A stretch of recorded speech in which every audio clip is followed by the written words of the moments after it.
بھابھی کا غم کھولنے سے پہلے مجھے انہیں اپنا راز بتانا چاہیے تاکہ وہ بھی مجھ پر اعتبار کرے۔ اپنے دل کا حال بیان کر دیا۔ یہ سن کر بھابھی تو جیسے تڑپ اٹھیں۔ ارے میری پیاری بہن، تو روتی کیوں ہے؟ میرے ہوتے ہوئے تجھے کسی چیز کی فکر کرنے کی ضرورت نہیں۔ میں جانتی ہوں تیری عمر میں تو عورتوں کے دو دو بچے ہو جاتے ہیں۔ اب میں تیری شادی کے لیے دل سے کوشش کروں گی، لیکن اس کے لیے ایک شرط ہے۔ بھابھی نے پراسرار لہجے میں کہا۔ وہ کیا؟ میں نے سنبھل کر پوچھا۔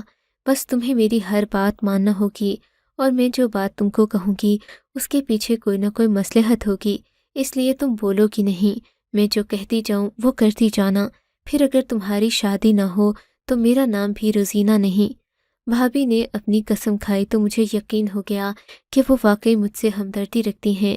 میں نے کہا کہ ٹھیک ہے، آپ جو کہیں گی میں ویسا ہی کروں گی۔ سب سے پہلے تو تمہیں ایک کام کرنا ہوگا۔ بھابھی نے میرے چہرے اور سراپے پر نظر ڈالتے ہوئے کہا۔ دیکھو شادی کے لیے لڑکیوں کو اچھے سے رہنا چاہیے، اچھے کپڑے، اچھے بال بنانے چاہیے تاکہ لوگ انہیں پسند کریں اور ان کے گھر رشتے بھیجیں۔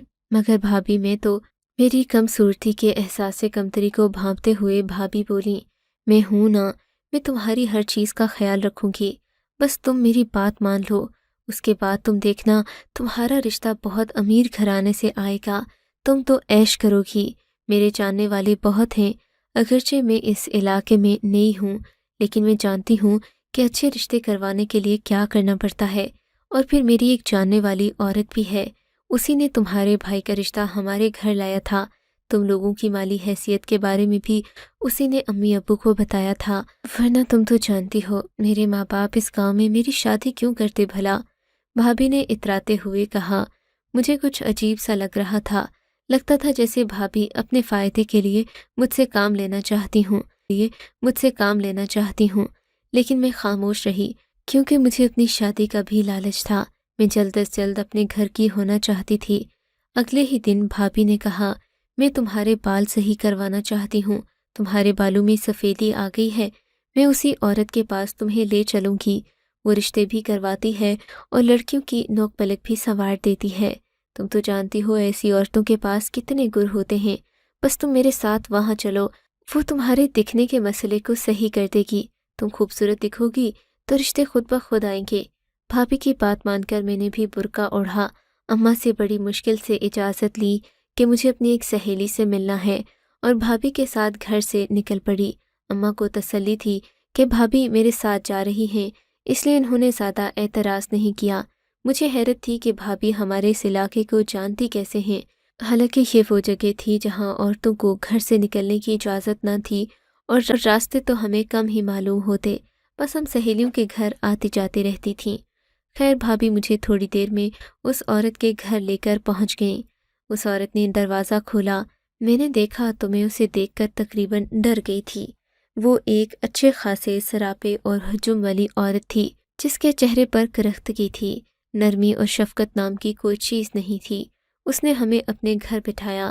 بھابھی نے میرے سامنے اس سے کوئی بات نہیں کی، مجھے کمرے میں بٹھا کر وہ خود دوسری طرف چلی گئی۔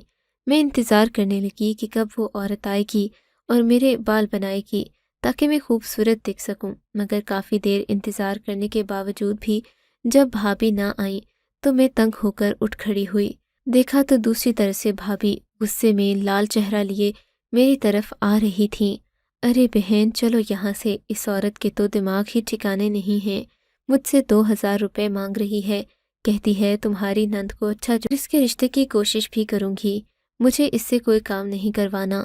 بھابھی نے کہا اور میرا ہاتھ پکڑ کر کھینچنے لگی۔ مجھے بہت برا لگا۔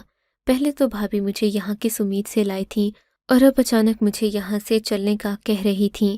وہ عورت بھی غصے میں بپھری ہوئی آئی اور مجھ سے کچھ کہنا ہی چاہتی تھی کہ بھابھی مجھے یہاں سے لے کر رفو چکر ہو گئیں۔ میں بہت پریشان تھی، میرا دل دھک دھک کر رہا تھا۔ اس عورت کا گھر عجیب سا تھا، ہم لوگ اس علاقے میں رہتے ہوئے بھی اس سے پہلے یہاں کبھی نہیں آئے تھے۔ میرا بس چلتا تو میں بھابھی سے کہتی کہ یہ رشتہ کروانے کا کون سا طریقہ ہے کہ ایک جوان لڑکی کو لے کر تم ایک ایسی انجان عورت کے گھر چلی گئی جس کے بارے میں کچھ اتا پتہ نہیں تھا۔ لیکن اس سے پہلے کہ میں کوئی بات کرتی، ہم جلدی گھر کے قریب پہنچ گئے۔ بھابھی نے مجھے سختی سے منع کر دیا کہ میں اس بارے میں کسی سے ذکر نہ کروں ورنہ بہت برا ہوگا۔ وہ ساری ذمہ داری لے چکی ہیں، سو میں انہیں دوں۔ گھر پہنچ کر میں اپنے کاموں میں مصروف ہو گئی۔ اماں نے مجھ سے کوئی بات نہیں کی، لیکن تھوڑی دیر بعد بھیا گھر آ گئے۔ دیکھا تو ان کے چہرے پر بل پڑے تھے، وہ بہت غصے میں لگ رہے تھے۔ بھائی کیا ہوا، کوئی بات ہوئی ہے کیا؟ میں نے اٹک اٹک کر پوچھا۔ تم دونوں آج کہاں گئی تھیں؟ بھائی کے چہرے پر غصے کے آثار دیکھ کر میں سہم گئی۔ تب بھابھی نے الٹا سارا الزام مجھ پر ڈال دیا۔ کہنے لگیں تمہاری بہن نے کسی سہیلی سے ملنا تھا، ہم ادھر ہی گئے تھے۔ بھائی نے مجھے عجیب نظروں سے دیکھا، جیسے وہ ساری حقیقت جانتے ہوں، اور پھر خاموش ہو گئے۔ میرا بھی دل کسی سوکھے پتے کی طرح کانپ رہا تھا۔ 2-3 دن اسی طرح گزر گئے۔ میں بھابھی سے سخت ناراض تھی کہ انہوں نے میری بات فوراً بھیا کو بتا دی، میری لاج بھی نہ رکھی۔ ان 2 دنوں میں بھابھی نے بھی مجھ سے کوئی بات نہیں کی، وہ اپنے ہی آپ میں مگن رہتی۔ پھر تیسرے دن آ کر مجھ سے معافی مانگنے لگیں۔ میری پیاری بہن مجھے معاف کر دے، دیکھ پر شک کر بھی لے تو کوئی بات نہیں، لیکن میرا شوہر ہے، اور جب شوہر کے دل میں شک آ جائے تو عورت ساری زندگی خوش نہیں رہ سکتی۔ یہ دیکھو، بھابھی نے کہتے ہوئے اپنے دوپٹے کے پلو سے 2000 روپے نکال کر میری ہتھیلی پر رکھے۔ یہ دیکھو سبین، میں نے تمہارے لیے 2000 روپے جمع کیے ہیں۔ میں جانتی ہوں تم مجھ سے ناراض ہو، لیکن میں اپنے پیسوں کی فکر میں تھی۔ اب میرے پاس روپے آ گئے ہیں تو تمہارے لیے اچھا جوڑا بنوانا کوئی مسئلہ ہی نہیں، اور تم سوچ بھی نہیں سکتی اچھا جوڑا بنوانے کے بعد تمہاری شخصیت پر کتنا اچھا اثر پڑے گا۔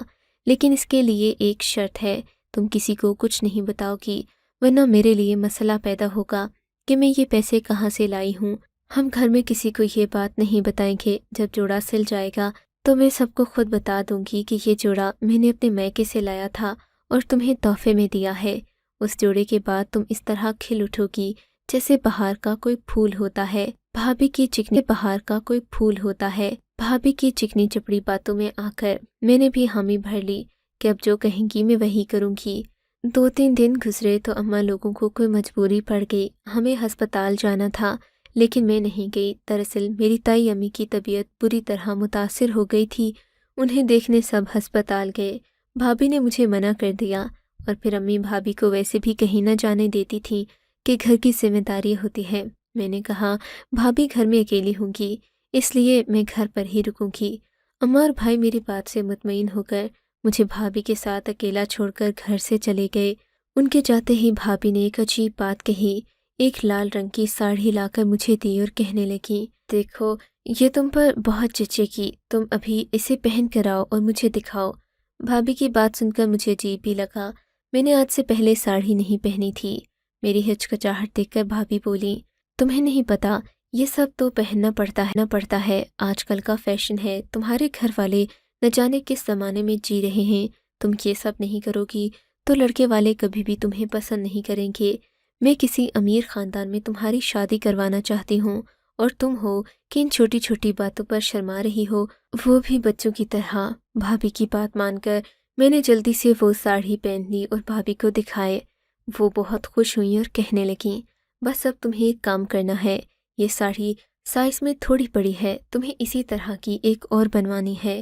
اس کے لیے میں ایک درزی کو جانتی ہوں، وہ اسی علاقے کا ہے، تم اس کے پاس جاؤ گی، وہ تمہیں ساری تفصیل سمجھا دے گا۔ کپڑا تو میں نے تمہارے لیے لے لیا ہے، اب بس سلوانا باقی رہ گیا ہے۔ بھابھی نے یہ بات کی، میرے پاؤں تلے سے تو زمین ہی سرک گئی۔ بھابھی، میں کسی درزی تو دور، کبھی دکاندار کے پاس بھی نہیں گئی، اور سہیلیوں کے گھر جانے کے لیے بھی مجھے اماں سے اجازت لینا پڑتی ہے۔ آپ یہ کیسی باتیں کر رہی ہیں؟ میں اکیلی درزی کے پاس جاؤں؟ تو پھر ٹھیک ہے، بیٹھی رہو کنواری اپنے باپ اور بھائی کے گھر کی دہلیز پر، تمہیں تو عزت راس ہی نہیں آتی، تم سمجھتی ہو میں تمہاری دشمن ہوں۔ بھابھی کا بپھرا چہرہ دیکھ کر میں گھبرا گئی۔ نہیں بھابھی، ایسی کوئی بات نہیں، ٹھیک ہے میں جاتی ہوں، آپ مجھے بتائیں وہ درزی کہاں بیٹھتا ہے اور میں اسے کیا کہوں؟ تم نے اسے کچھ بھی نہیں کہنا سبین، بس تم یہ چادر اوڑھ کر اس کی دکان پر چلی جاؤ، یہ ساڑھی اسے دکھا دینا، بے شک اپنے ساتھ لے کر چلی جاؤ، اور پھر اسے کہہ دینا کہ اسی ناپ کی ساڑھی وہ تمہارے لیے سلائی کر دے، اور 5-6 دن تک ہم آ کر اس کی دکان سے لے جائیں گے۔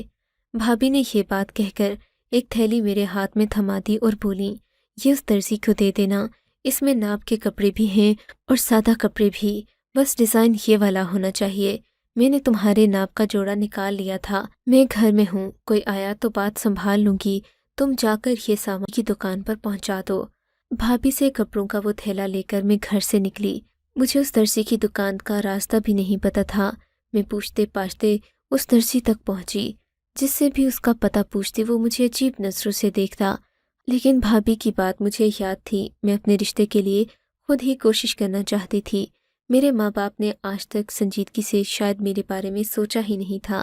دکان پر پہنچ کر میں نے اس دکاندار کو ایک ہی سانس میں ساری کہانی سنا دی۔ وہ مجھے غور سے دیکھنے لگا، مجھے دیکھتے ہی جیسے وہ کسی اور دنیا میں کھو گیا ہو۔ کی محویت دیکھ کر مجھے عجیب سا لگا۔ پھر اس نے مجھ سے وہ تھیلا لے لیا جس میں بھابھی نے کچھ کپڑے رکھے تھے، اور میں نے وہ ساڑی بھی اسے دے دی۔ کہنے لگا، تمہارا جوڑا آج رات تک سل جائے گا، پریشان نہیں ہونا، میں سب صحیح کروں گا۔ میں وہ تھیلی تھما کر گھر آ گئی۔ دل میں خوشی بھی تھی کہ بغیر کسی مسئلے کے میں گھر واپس پہنچ گئی۔ گھر پہنچی تو بھابھی بے کر رہی تھیں۔ میں نے انہیں ساری بات من و ان بتا دی اور کہا کہ رات تک وہ کپڑے سلائی کر دے گا، لیکن میں 2-3 دن بعد جا کر لے آؤں گی، ایسا نہ ہو مجھے آتا جاتا دیکھ کر لوگوں کو مجھ پر شک ہو۔ بھابھی نے میری بات سے اتفاق کیا اور بولی، 2-3 دن بعد میں خود تمہارے ساتھ چلوں گی، ہم وہ کپڑے جا کر لے آئیں گے، اور پھر میں اس رشتے والی عورت سے دوبارہ بات کروں گی۔ اب تو میرے پاس پیسے بھی ہیں، میں اسے پیسے دوں گی تو وہ فوراً تمہارے لیے اچھا سا رشتہ لے آئے گی، بس تم نے اسے متاثر کرنا ہے۔ اچھے کپڑے پہن کر مطمئن ہو کر میں اپنے کاموں میں لگ گئی۔ رات بھر خوشی سے مجھے نیند نہیں آئی۔ صبح ہونے سے پہلے مجھے اپنے بھائی کی آواز آئی جو اماں سے اونچی آواز میں بات کر رہا تھا۔ میں ڈر گئی، کہیں بھائی کو میرے بارے میں پتہ نہ چل گیا ہو۔ مارے ڈر کے میں باہر ہی نہیں گئی۔ تھوڑی دیر تک اماں خود ہی میرے کمرے میں آ گئیں، کہنے لگیں، ناشتہ بنا دو، تمہاری چہیتی بھابھی تو گھر سے غائب ہو گئی ہے۔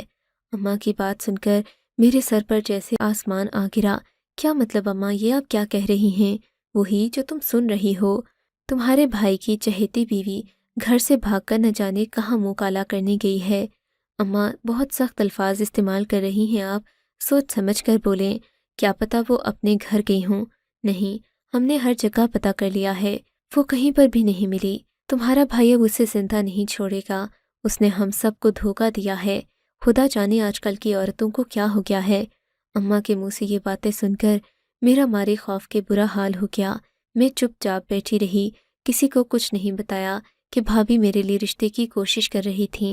اپنا آپ مجرم لگ رہا تھا، کہیں بھابھی میری وجہ سے تو اذیت میں نہیں مبتلا ہو گئی۔